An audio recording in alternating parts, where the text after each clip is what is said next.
I once went to the forests, lived through countless dawns and evenings, and felt the wind howl on the mountaintops. I've been filming the wildlife on the highlands for over a decade. The mountains sometimes seemed huge and full of rage, but at other times they seemed calm and tender. Gradually, I could feel the mountains, their breath and heartbeats. Through the magical encounter of the species, the mountains and I began a story of our own. 10 years ago, when I was still a student, I once ventured to the mountains and found a skull on a riverbed. I asked myself, what kind of animal is this? How did it live? Where in all the mountains and valleys of Taiwan did this mysterious animal dwell?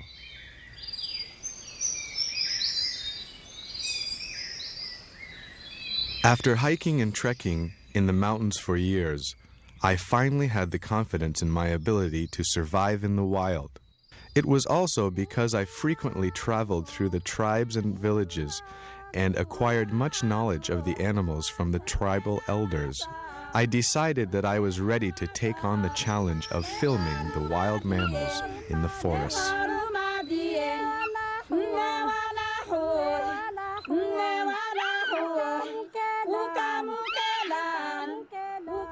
The sambar was once the most wanted prize a native hunter could get, to quest the secret life of the sambars. I have visited many natives' villages and asked the tribal elders of where the sambars usually appear. 那现在还有去打猎吗？现在没有去打了，年轻的时候去常跟老人家去打，现在忙了一大堆，就不没去了。哦，现在没去了。对，以前都打些什么？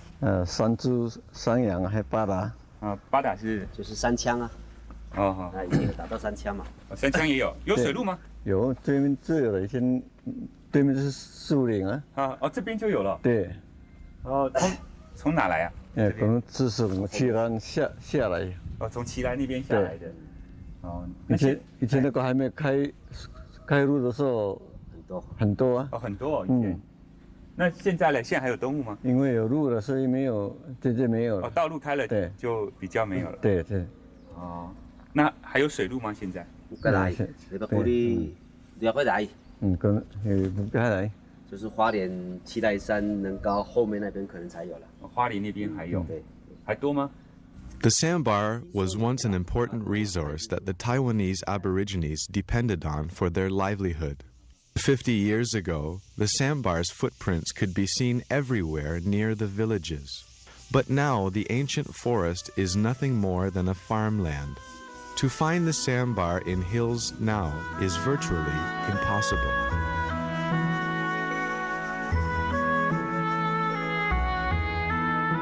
Are the sambars still here, in the valleys or in the mountains? According to the records, the sambar's territory is vast, from 300-meter high light jungles to 3,000-meter high pine tree forests.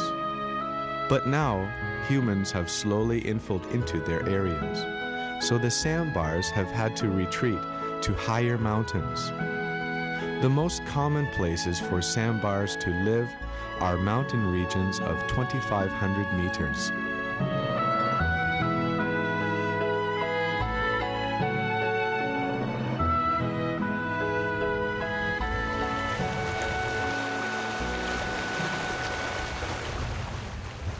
The Curvidae has lived in Taiwan for 1 million years.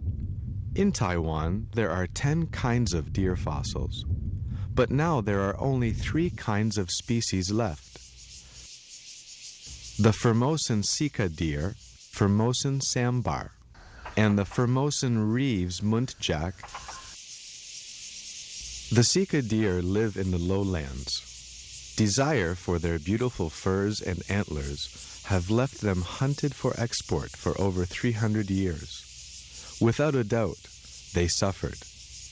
In 1969, the remaining sika deer in eastern Taiwan were almost all killed and faced the grim threat of extinction. The Reeves muntjac's smaller size enables it to hide. They also have the vastest territory and are seen everywhere, from sea level to the highlands. The deer population has always managed a certain balance, until today. But what about the biggest mammal in Taiwan, the sambar, which also lives at the highest of all mountains? What is their status?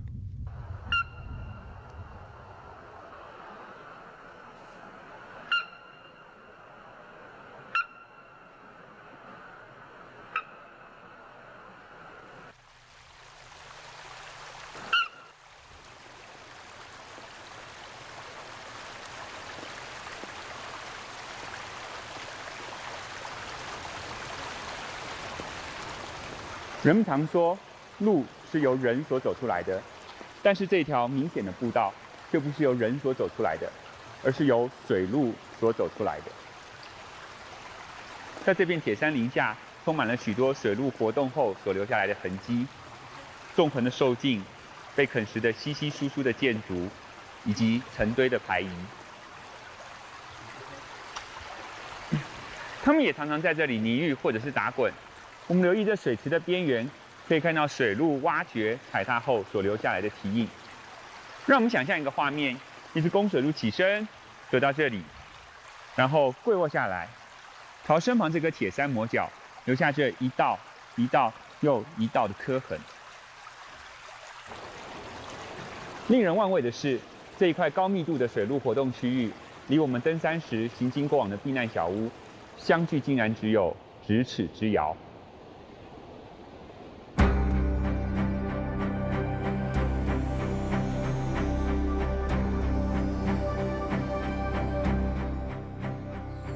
Following the excrement trail, I entered the sambar's land.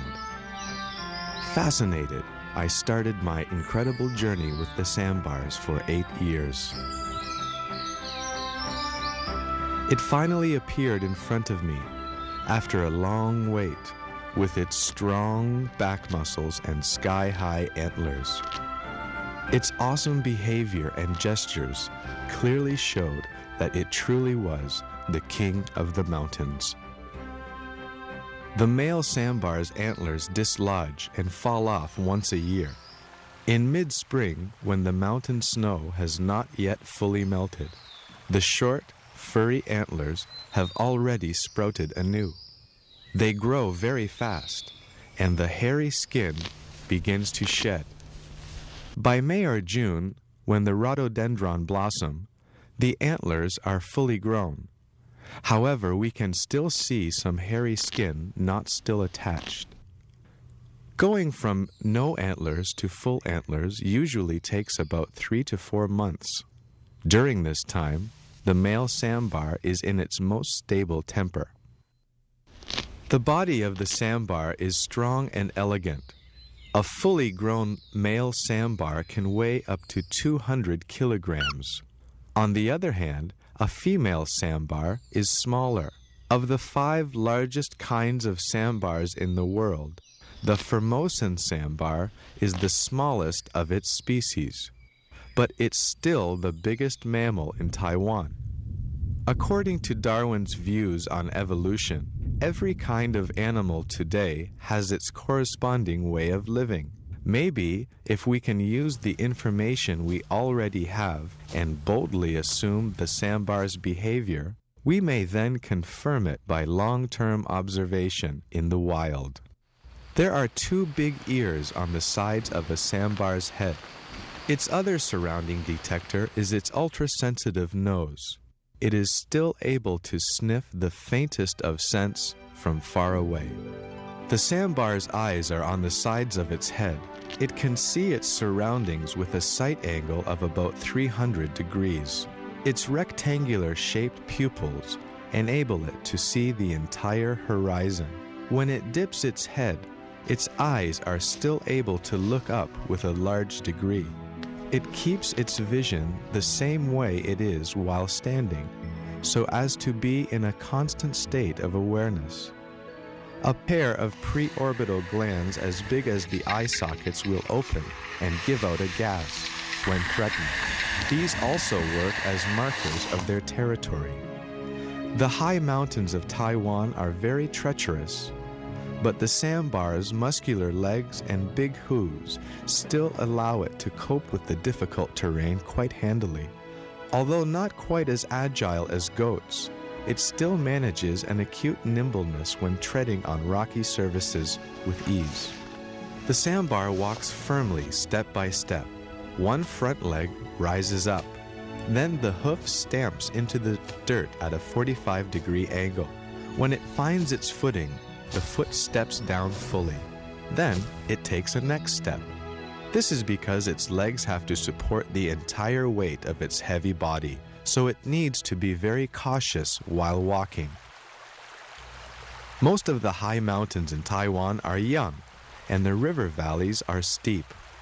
For large animals like sambars, traveling in the river valleys is not an easy task.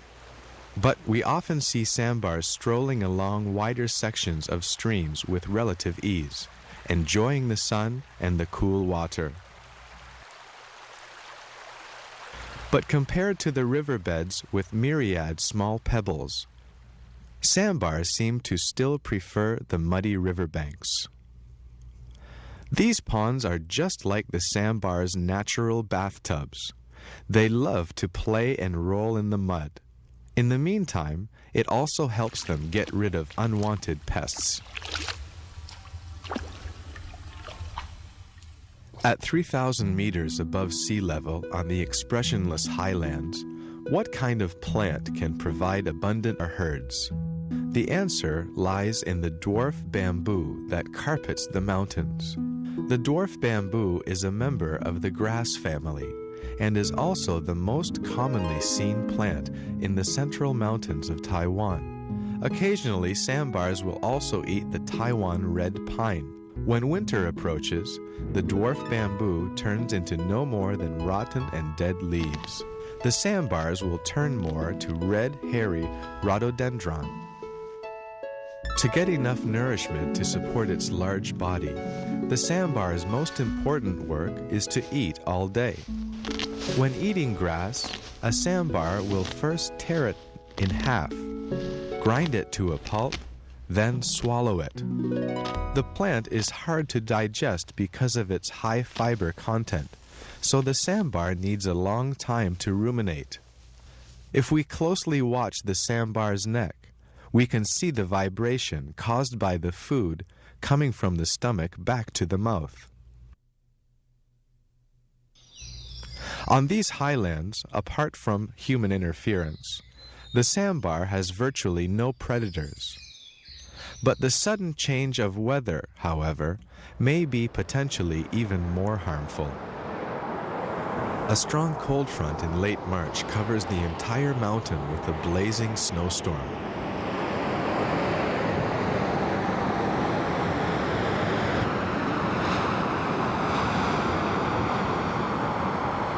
After the weather improves, within 1 square kilometer, we found 4 bodies of dead sambars.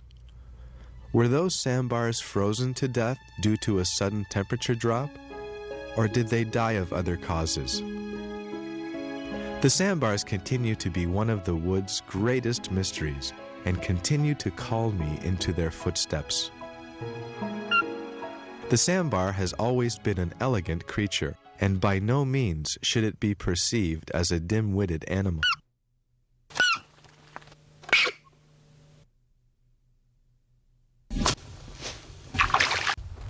Its hind legs are like springs and can jump very suddenly, and has little problem jumping long distances uphill.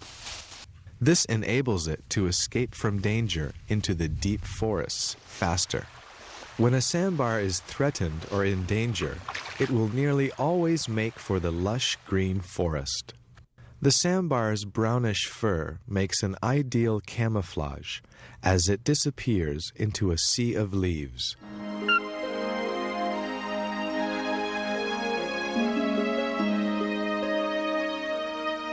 To sum up the above features, we can outline a paradise for sambars to dwell in.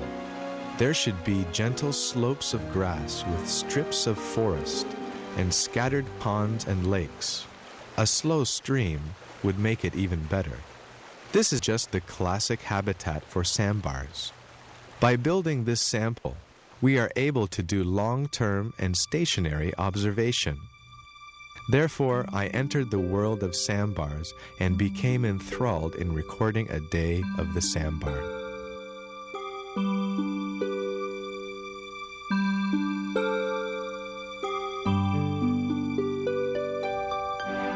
You can say that a sambar's day really starts in the afternoon. After noon, the air becomes denser and wetter. The fog covers the entire mountain, so it gets cooler. The sambar starts to come out and eat in the evening. They normally do this alone, yet sometimes they gather in groups of 3.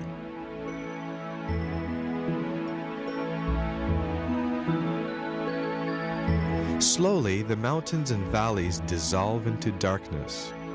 With the last ray of sunlight left on the peaks, the sunset makes the grass warm and reveals layers of the remote mountain silhouettes. When the last rays of sunset descend quietly into the mountains, under the moonlight, the sambar's party is just beginning. Late at night, the sambar's activity reaches its climax. Under cover of the darkness, they feel safer and are less afraid of intruders.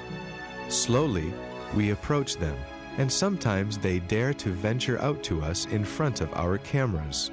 Curious, they can smell us from around the pond.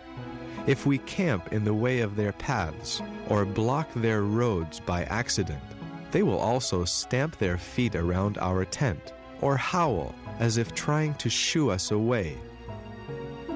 Sambars are most energetic at night, but as the first light of day appears and illuminates the mountains, they slowly settle down and go to sleep. Under the golden rays of morning twilight, the birds sing. And the sambars that hadn't slept for a night are starting to rest. They each find a cozy grassy spot to bask in the sun and ruminate slowly. Like this, the sambar spends the entire morning sleeping like a motionless boulder. Along with the gentle wind, it starts to dream.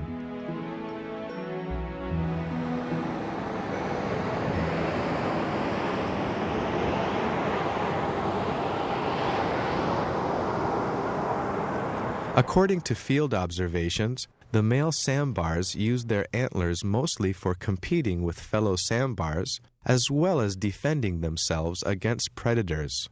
At the end of spring, after the antlers are fully developed, the fur on the antlers quickly harden. Meanwhile, the male sambar will grind its antlers on tree trunks and bamboo to speed up the removal of hairy skin. This also strengthens its neck muscles in preparation for future battles. While grinding its antlers, it will often dig the ground with its front feet, and with glands also on its feet, it leaves a scent while digging. During July, the male sambars do not fight as much, and may even be seen eating grass peacefully together. When confronted, usually the weaker sambar retreats, and the stronger one will not give chase. In August, however, everything changes. The antlers are all sharp, and females are getting ready to mate. The fights for territory and mates begin.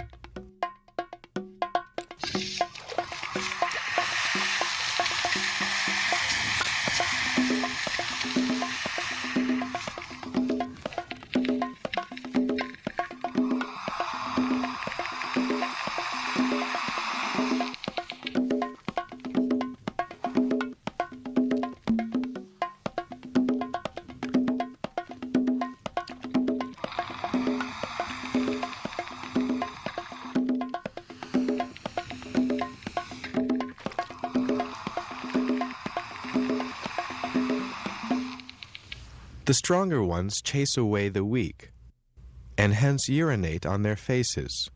By mixing it with the smell of preorbital glands, the victor marks his territory. When two sambars of the same age meet, a ferocious fight is sure to ensue. This time they aren't really fighting, but after serious bouts, however, they will be injured to varying degrees, including broken branches of antlers, which will grow back the following year, but ripped ears are marks forever. It's hard to fathom how the sambars have had to part with their own kin over time. How lucky and clever do they have to be to pass the often grueling tests of nature over and over again so they can survive in Taiwan. Because we are lured by economics and have entered the modern world, gradually under the consideration of business interests, they have lost their vast plains and find themselves held captive in cages. The sambar's hairy antlers are a precious ingredient in Chinese medicine, but they are hard to get from wild sambars, so the sambar farms provide the main supply of hairy antlers. But in these farms, sambars are born, age, get diseases, and die. They have never been able to roam free and can only spend their lives gazing through metal bars. They have lost the plains, the untamed nature, as well as their lush golden color and spirit. The sambar's head was once a symbol of pride and glory for the native hunters to be hung on walls. Now, sambars are raised on farms as tradable products. I believe by looking at a sambar in the eyes with respect and love, we can develop a closer relationship with it. Let the sambar run freely on the glorious plains and mountains. Let it be an important member of the rich biodiversity of Taiwan.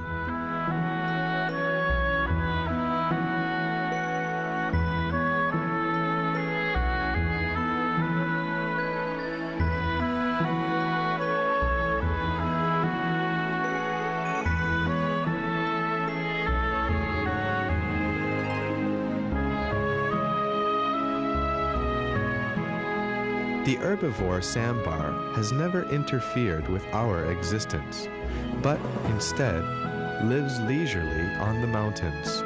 Perhaps this is not the way nature works, but with a kind heart, I believe that everything is possible.